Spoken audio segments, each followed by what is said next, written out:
Hello dear students, this is Anirudh Singh Rathore. और strength of materials के engineering services conventional questions की series को आगे बढ़ाते हुए हम आ गए हैं हमारे फिफ्थ वीडियो पे। तो अभी तक हम 9 क्वेश्चंस डिस्कस कर चुके हैं। आज की क्लास में हम 3 क्वेश्चंस और डिस्कस करेंगे, तो टोटल हमारे 12 क्वेश्चंस हो जाएंगे। पर आगे बढ़ने से पहले मैं आपको बता दूं, if you want to subscribe to Unacademy के दो तरह के कोर्सेज अवेलेबल हैं। एक तो है प्लस कोर्स, जो हमारा बेसिक कोर्स है, और इस कोर्स में आपको क्या क्या मिलता है। Benefits are India's best educators, तो आपको इंडिया के टॉप मोस्ट फैकल्टीज मिलते हैं जो आपको पढ़ाएंगे सब्जेक्ट्स। इंटरेक्टिव लाइव क्लासेस, तो whatever live classes you attend they are interactive, पर अगर लाइव क्लासेस अटेंड नहीं कर पाते हैं तो भी आपको रिकॉर्डेड सेशंस मिल जाते हैं। Then you get structured courses, और हर क्लास की इंडिविजुअल पीडीएफ आपको मिलती है, so you can download that PDF and study. Live test होते हैं, क्विजेज होती हैं। So all these features are available on plus course. अभी रिसेंटली अनअकैडमी ने एक आइकॉनिक सब्सक्रिप्शन लॉन्च किया है, that is the flagship programme, और उसके अंदर प्लस के सारे बेनिफिट्स हैं already. These are embedded in that plus. तो ये सारे के सारे प्लस के बेनिफिट्स हैं, प्लस आपको कुछ चीज़ें एक्स्ट्रा मिलती हैं। Late us see what things you will get extra. You will get a personal coach, तो आपके लिए इंडिविजुअल गाइडेंस के लिए एक पर्सनल कोच रहेगा। पर्सनलाइज्ड टेस्ट एनालिसिस, तो जो भी आप टेस्ट सीरीज परफॉर्म करोगे तो उसका एक पर्सनल एनालिसिस आपका कोच प्रोवाइड करेगा। ठीक है, तो you will get to know कि कौन से एरियाज वीक हैं, कहां पर आपको हार्डवर्क करने की जरूरत है। आपको स्टडी प्लानर रहेगा। Okay, then preparatory study material रहेगा, तो ये कंप्लीट स्टडी मटेरियल आपको मिलेगा, प्लस क्वेश्चंस प्रैक्टिस शीट्स मिलेंगी आपको। तो यहाँ पर पूरा कंप्लीट स्टडी मटेरियल रहेगा, पर्सनल कोच रहेगा, टेस्ट सीरीज का एनालिसिस रहेगा, स्टडी प्लानर रहेगा। ये सारी चीजें आपको एडिशनल मिलेंगी, प्लस के सारे बेनिफिट्स, और ये चीजें आपको एडिशनल मिलेंगी। ठीक है, तो if you want to join Unacademy, you can opt either of these two platforms. Pricing की बात करते हैं, आइकॉनिक की जो प्राइसिंग है 12 मंथ्स के लिए 50,250 है। तो इसके अंदर आपका सारी चीज़ें, स्टडी मटेरियल से लेके क्वेश्चंस प्रैक्टिस बुकलेट से लेके live classes, everything is included for 12 months 50,000, और 2 साल के लिए आपको 74,000 है। पर आपको इतना पे करने की ज़रूरत नहीं है। अगर आप AS राठौर कोड यूज़ करते हो, ये मेरा रेफरल कोड है, if you use this code immediately आपको 10% ऑफ मिल जाएगा। तो यहाँ पर 45,000 और यहाँ पर 66,600। ठीक है, सो 45,225 एंड 66,600 ये आपको ऑफ होने के बाद मिल जाएगा। ठीक है, पर अगर आप इतनी फीस नहीं पे कर सकते हो, you can go for the basic course, that is plus course. ठीक है, तो प्लस कोर्स के अंदर देखते हैं कि आपको क्या क्या बेनिफिट्स मिलते हैं ना। प्लस कोर्स के अंदर बहुत सारे टाइप के सब्सक्रिप्शंस हैं। सो 1 मंथ से लेके 24 मंथ्स तक के सब्सक्रिप्शन आपके पास अवेलेबल है। इनमें से सपोज आप 12 मंथ का सब्सक्रिप्शन लेना चाहते हो तो इसकी फीस 30,250 है। तो these are the pricings available. Again you don't have to pay this much amount, what you have to pay if you use this code, referral code, तो आपको 10% ऑफ इमीडिएटली हो जाएगा, और ये वाले फीस आपको पे करनी होगी। ठीक है, तो 1 साल के लिए यानी पूरे 12 मंथ्स के लिए आपको 27,225, this is the fees you have to pay. So you can opt for either the plus course और the iconic course. Okay, so for complete study. ठीक है, चलिए आगे बढ़ते हैं, आज के हमारे सीरीज को आगे बढ़ाते हैं और देखते हैं आज 3 क्वेश्चन हम क्या डिस्कस करेंगे। ओके, तो first question, A compound bar consists of a circular rod of steel of diameter 25 mm। ठीक है, कंपाउंड बार है, इसका स्टील है 25 mm डायमीटर का, rigidly fitted in a copper tube. Okay, तो एक ट्यूब है कॉपर की, उसके अंदर एक स्टील का bar fitted. Okay, copper tube का इंटरनल डायमीटर 25 mm है और thickness is 2.5 mm। If the bar is now subjected to an axial load of 100 kilo newton, तो ये जो बार है, पूरा कंपाउंड बार जो हमने बनाया है, उसके ऊपर 100 किलो न्यूटन की फोर्स अप्लाई की। नाउ इस फोर्स में ये स्पेसिफाइड नहीं है इट इज कंप्रेशन और टेंशन, कंप्रेसिव फोर्स या टेंसाइल, पर इससे फर्क भी नहीं पड़ता है। ठीक है, find the stresses developed in the two materials given, Young's modulus of steel given है और Young's modulus of copper given है। तो सबसे पहले ये कंपाउंड बार दिखता कैसा होगा, इसको बनाने की कोशिश करते हैं। तो सबसे पहले हम बनाते हैं स्टील रॉड। ओके, तो इस स्टील रॉड का डायमीटर कितना है,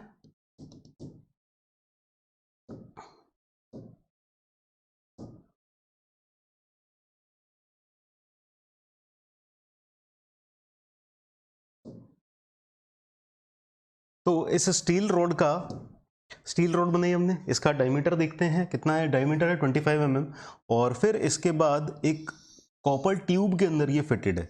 सो let us say this is the copper tube. तो ये बाहर से ये जो सराउंडिंग है, दिस इज कॉपर ट्यूब, और ये वाला जो पोर्शन है ये स्टील रॉड का है। ठीक है, तो स्टील रॉड का डायमीटर 25 mm है, कॉपर ट्यूब की जो थिकनेस है वो 2.5 है। तो अगर आप आउटर डायमीटर देखोगे कॉपर ट्यूब का, तो ये जो 25 है, दिस इज 25 mm, और इसमें 2.5 आपने यहां पर ऐड किया, ओके, और 2.5 यहां पर ऐड किया, तो ये टोटल डायमीटर कितना हो जाएगा, 30 mm हो जाएगा। This is the 30 mm outer diameter of copper tube, and inner diameter copper tube का 25 गिवन है। तो सबसे पहले हम कैलकुलेट करते हैं इन दोनों का cross sectional area.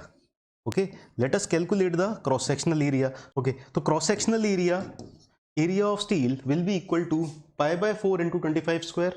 It will be equal to pi by 4 into 25 square, that will be equal to 490.87 mm square. Okay, now let us calculate the cross sectional area of copper bar. So area of copper will be equal to pi by 4 into 30 square minus 25 square, 30 square minus 25 square, and this will come out to be 215.98 mm square. So these are the respective areas of steel and copper bars. Now this is subjected to a load of 100 kilonewton. So it can be compressive load also, it can be tensile load also, and that load will be shared by steel bar and copper bar. ठीक है, तो जो load apply किया है वो दोनों मिलके resist करेंगे। ठीक है, तो कुछ हिस्सा उस लोड का कॉपर बार रेजिस्ट करेगा और कुछ हिस्सा उसका स्टील बार रेजिस्ट करेगा। So we can say that summation of forces resisted by copper and steel will be equal to 100 kilonewton. ठीक है, तो जो भी एक्सटर्नल लोड अप्लाई किया ये दोनों मिलके उसको रेजिस्ट कर रहे हैं। ठीक है, तो इक्विलिब्रियम इक्वेशन यहां से मिल जाएगी हमें, PS plus PC is equal to 100 kilonewton. So this is the first equation, ये हमारी इक्विलिब्रियम इक्वेशन मिल गई। ओके, नाउ ये कंपाउंड बार है। अब इस बार के ऊपर जब हम फोर्स अप्लाई करेंगे, आइदर कंप्रेसिव और टेंसाइल, इसका डिफॉर्मेशन होगा। तो आप बताओ क्या डिफॉर्मेशन दोनों का सेम होगा? Will the steel bar and copper bar deflect by same amount और they will deflect by different amount? They are rigidly jointed, एक दूसरे के साथ अच्छे से परफेक्टली कनेक्टेड है। सो अगर हम इसको डिफॉर्म करेंगे तो दोनों का डिफ्लेक्शन सेम होगा। So we can write the second equation, that is compatibility equation, that is delta of steel will be equal to delta of copper, right? So deflection का फॉर्मूला होता है PL अपॉन AE, टर्म्स लिख देते हैं PSLS upon ASES, and that will be equal to PCLC upon ACEC, right? Now length of steel bar and length of copper bars are equal, हटा देते हैं। Area of cross section different हैं और Young's modulus भी given है। ठीक है, तो इससे हम स्टील और कॉपर के का जो लोड है उसके बीच में रेशियो हम पता कर सकते हैं। ठीक है, इन दोनों के बीच का रिलेशन हमें पता चल जाएगा। So load of steel bar will be equal to how much, PC into ASES divided by ACEC, that will be equal to PC। तो हमारे पास एरिया ऑफ स्टील बार आया था 490.87 और ये था 215, 2 इंटू 10 टू पावर 5 और 1.2 इंटू 10 टू पावर 5। ठीक है, so area of steel bar 490.87 into 2 into 10 to the power 5 divided by 215.98 into 1.2 into 10 to the power 5। ठीक है, यहाँ से हम कैलकुलेट करेंगे तो हमारे पास इन दोनों का रेशियो आ जाएगा, PS will be equal to 3.788 PC।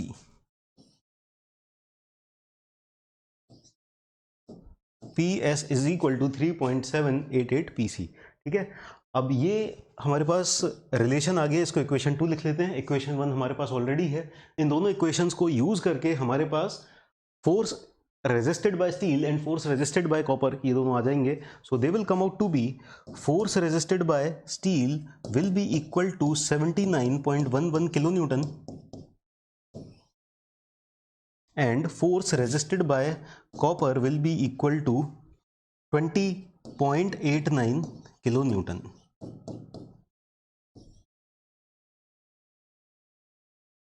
So these are the respective forces. Now हमें पूछा क्या गया है, क्वेश्चन में पूछा है find the stresses developed. Okay, तो हमें फोर्सेस अभी मिल चुके हैं. स्ट्रेसेस के लिए क्या करना पड़ेगा, इन फोर्सेस को इनके एरिया से डिवाइड कर देंगे. तो एरिया ऑफ स्टील ये रहा, एरिया ऑफ कॉपर ये रहा. तो जो भी फोर्सेस आई हैं उनको इनके एरिया से डिवाइड करते हैं. तो let us see what we will gate.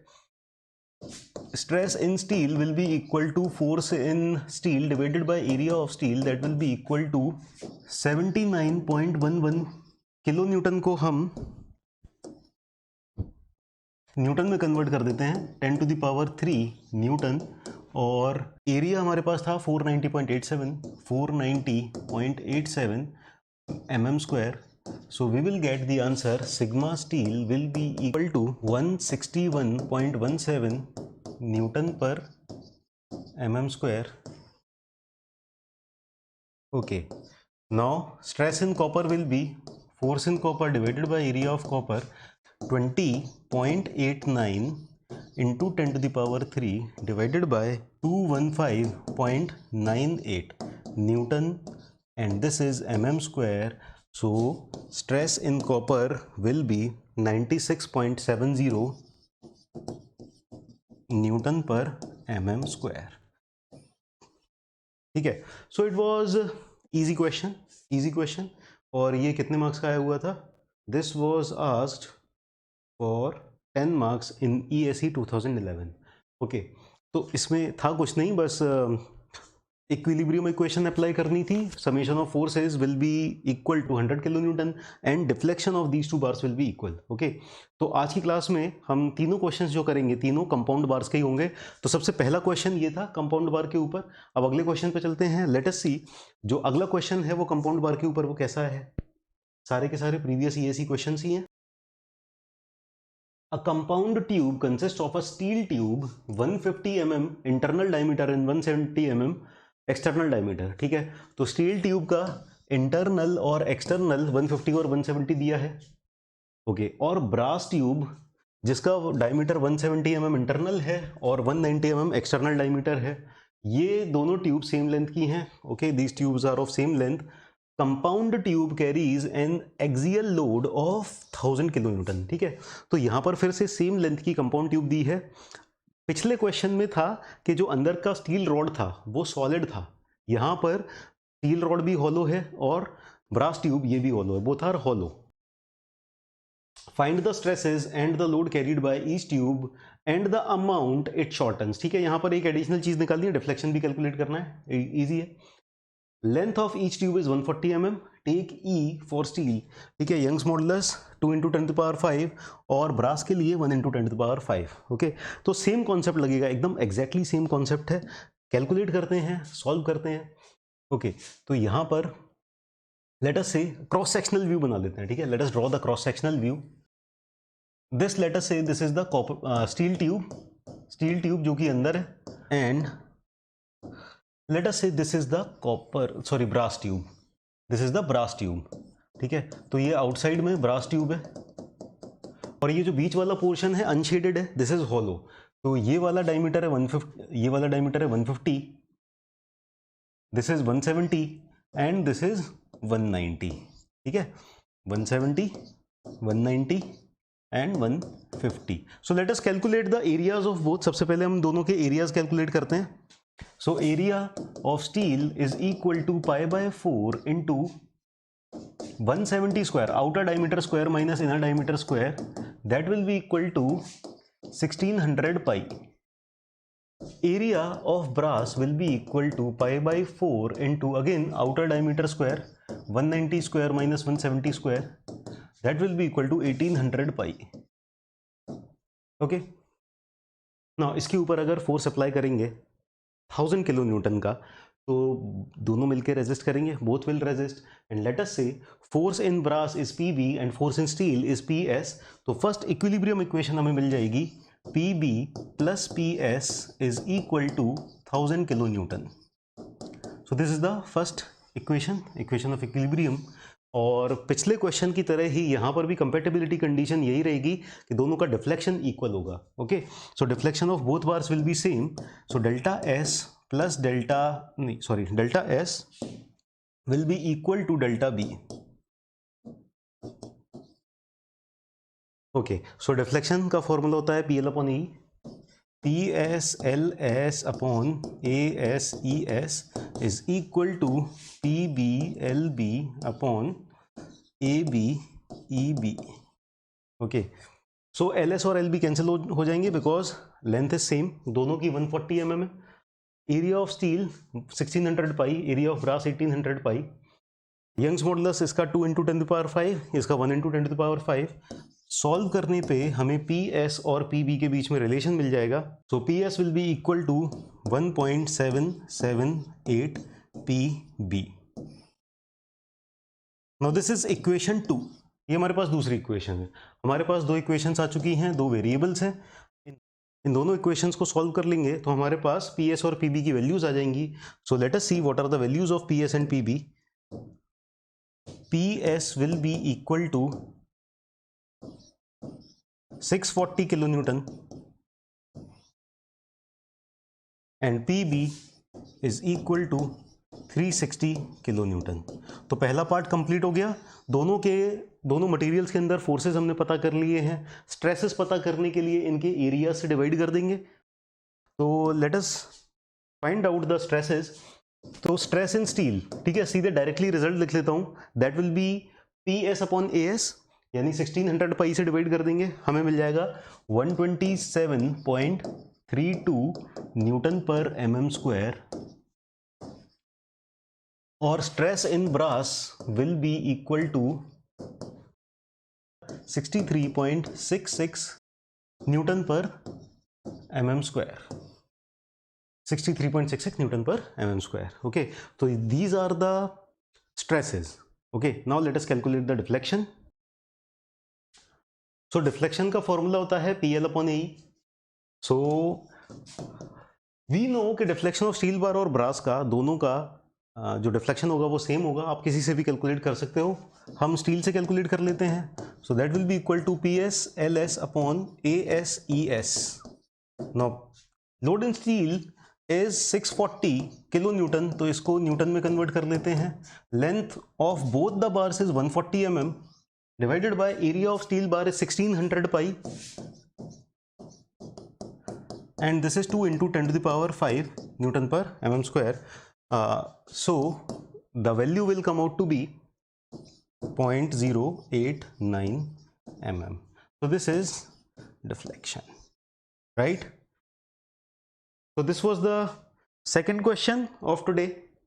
Okay, अब तीसरे क्वेश्चन पे चलते हैं। कैसा क्वेश्चन था? इजी था, ठीक है। तो कंपाउंड बार्स का डिफ्लेक्शन के अभी मेरे ख्याल से आपको कॉन्सेप्ट क्लियर होते जा रहे हैं। अब एक और है, थोड़ा सा डिफिकल्ट है, इसके अंदर डिफिकल्ट तो नहीं कहेंगे, बस थोड़ा सा टेम्परेचर चेंज का भी इफेक्ट ऐड कर दिया है। तो पिछला क्वेश्चन भी EAC 2019 का था और डिफ्लेक्शन ऑफ कंपाउंड बार ही था। 2009 में सेम ईयर में सेम कॉन्सेप्ट पे एक और क्वेश्चन आ गया, बस इसमें थोड़ा सा डिफ्लेक्शन को कैलकुलेट करने के लिए आपको टेम्परेचर का इफेक्ट भी कंसीडर करना पड़ेगा, ठीक है। सो let us solve this question also.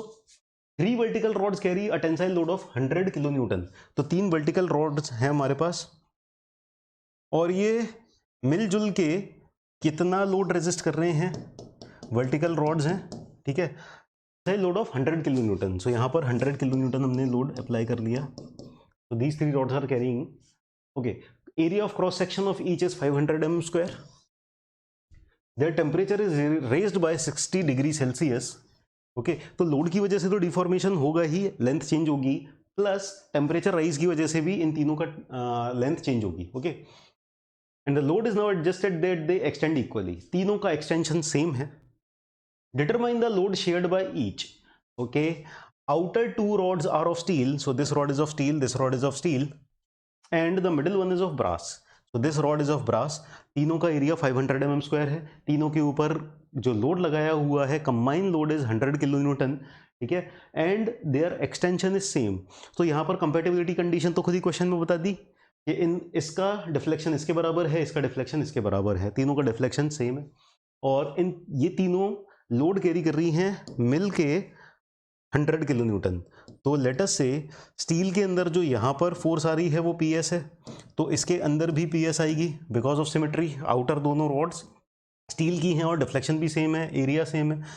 यहाँ पर जो लोड आ रहा है बिकॉज मटेरियल इज डिफरेंट, तो यहाँ पर लोड डिफरेंट आएगा, तो इसको पी बी मान लिया। तो सबसे पहली इक्विलिब्रियम इक्वेशन आपको ये फिगर देख के ही समझ में आ रही होगी, 2ps plus pb equal to 100 kilonewton, right? So let us write down the equilibrium equation. 2ps plus pb is equal to 100 kilonewton. This is the first equation. Okay. Now compatibility condition हमें पता है delta s is equal to delta b. Okay. So deflection of these two bars is same. पर यहाँ पर जो deflection हो रहा है वो सिर्फ लोड के इफेक्ट की वजह से नहीं है, यहां पर जो इफेक्ट है वो टेम्परेचर का भी इफेक्ट आपको कंसीडर करना पड़ेगा। So the deflection of steel bar is because of the load acting plus temperature effect, and deflection of brass bar is also because of load plus temperature. External load भी इसको tensile कर रहा है और temperature की change की वजह से भी इसकी लेंथ इंक्रीज होगी। तो दोनों के लिए हम डेल्टा एस और डेल्टा बी अलग से कैलकुलेट करते हैं, इक्वेशन दोनों के लिए अलग से लिख लेते हैं और फिर इस इक्वेशन में प्लेस कर देंगे। तो सबसे पहले स्टील के लिए देखते हैं। तो स्टील के लिए जो लोड है, जो पीएस आ रहा है स्टील के अंदर, इसकी वजह से डिफ्लेक्शन कितना होगा, that will B P L upon A E, suffix S सब में लगा दिया, और टेम्परेचर राइज हो रहा है या फॉल हो रहा है, टेम्परेचर राइज हो रहा है तो अगर अकेले टेम्परेचर की वजह से देखेंगे so it will be increase, और वो कितना होगा, L alpha delta T. So it will be increase of LS, alpha S and delta T। और डेल्टा ब्रास के लिए क्या होगा, सेम इक्वेशन। देखो लोड भी टेंसाइल है जिसकी वजह से लेंथ इंक्रीज होगी, और टेम्परेचर भी राइज कर रहा है जिसकी वजह से लेंथ इंक्रीज होगी, तो दोनों के लिए सेम इक्वेशन आ जाएगी, plus L B alpha B delta T. Okay, now from this condition, compatibility condition से हमें पता है कि ये दोनों इक्वल हैं, ठीक है, तो इन दोनों को इक्वेट करते हैं, T S L S A S E S plus L S alpha S delta T is equal to P B L B upon A B E B plus L B alpha b delta t. So what we are getting now, we know that length of steel bar and length of brass bar are same, so we can cancel out length from both sides of equation. Okay, अब इसके अंदर हम values put करते हैं और further solve करते हैं, देखते हैं क्या आता है। So ps upon as es, PS तो अननोन है, AS हमें पता है 500 और ES हमें पता है 210 गीगा पास्कल दिया हुआ है, ठीक है, क्वेश्चन में 210 गीगा पास्कल दिया है। So that means 210 into 10 to the power 3 mega pascal हो जाएगा, plus alpha S 11 into 10 to the power -6, 11 into 10 to the power -6 into delta T, temperature changes 60 degree, plus sorry equal to P B divided by A B E B. So area तो 500 ही है, same है, और ये E B जो है वो 210 का half है, 210 गीगा पास्कल का हाफ है। तो हम यहाँ पर ऐसे करते हैं 210 into 10 to the power 3 mega pascal में कन्वर्ट कर दिया और 2 ऊपर मल्टीप्लाई कर दिया, and plus 18 into 10 to the power 6 इसका अल्फा है, इंटू 60 डिग्री टेम्परेचर राइज हो रहा है, ठीक है।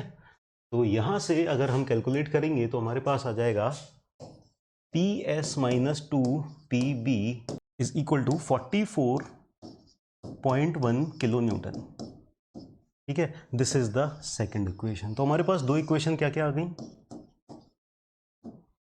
एक इक्वेशन हमारे पास ये है 2PS plus PB equal to 100 kilo newton, and दूसरी इक्वेशन हमारे पास है PS minus 2 PB equal to 44.1 kilo newton. इन दोनों इक्वेशन से अगर सॉल्व करके देखा जाए तो हमारे पास PS आ जाएगा 48.82 किलो न्यूटन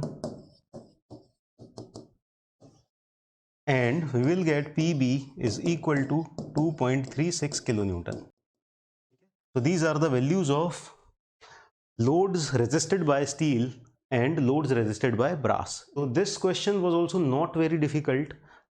ये भी सिंपल सा ही क्वेश्चन था। तो स्ट्रेंथ ऑफ मटेरियल्स के जो क्वेश्चंस आए हैं इस टॉपिक से काफ़ी सिंपल है। तो हमने अभी तक 12 क्वेश्चंस कर लिए हैं सॉल्व इस सीरीज़ के अंदर। और stay tuned for next videos. आगे की वीडियोस के लिए आप बने रहिए, साथ में देखते रहिए। I hope best of luck for you for the examinations. I hope कि इन वीडियोस को देख के आपको थोड़ा बहुत फ़ायदा मिल रहा है, कुछ कॉन्सेप्ट्स क्लियर हो रहे हैं। ठीक है, अगर आपको अच्छा लग रहा है तो do like the video and do recommend it to your friends, और कमेंट कर दीजिए कुछ ना कुछ अच्छा। अगर कुछ डाउट्स हैं तो वो भी आप डाउट्स कमेंट कर सकते हैं। ठीक है, I will try to reply them. Thank you for being with me and let's crack it.